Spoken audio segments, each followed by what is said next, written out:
সম্প্রীতি নাটোরে বাচ্চা প্রসব করে উধাও রাসেল ভাইপার সাপ। বাচ্চাগুলো ঘুরে বেড়াচ্ছে। সাধারণত এখানে ছোট ছোট দুইটা বাচ্চা, এই বাচ্চাগুলোকে মাঠ থেকে ধরে নিয়ে আসছে।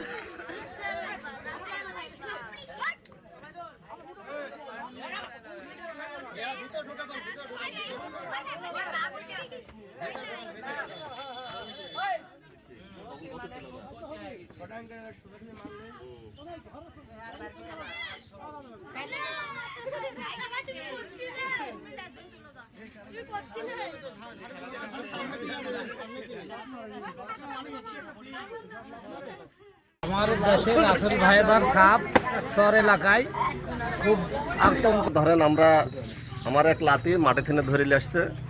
সাপটা খুব রিক্সের সাপ। সাপের বাচ্চা অনেক গেলানি দেখিস আর কি, বড় সাপ দেখতে পাইনি, এটা ছোট।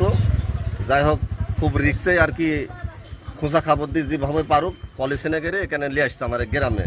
অনেক লোক দেখেনি, কিন্তু এই সাপটা নিয়ে প্রচণ্ড আতঙ্ক আমরা সৃষ্টি করছি আর কি, চরম ভয় আছে যে সাপে কামড় মারলে হয়তো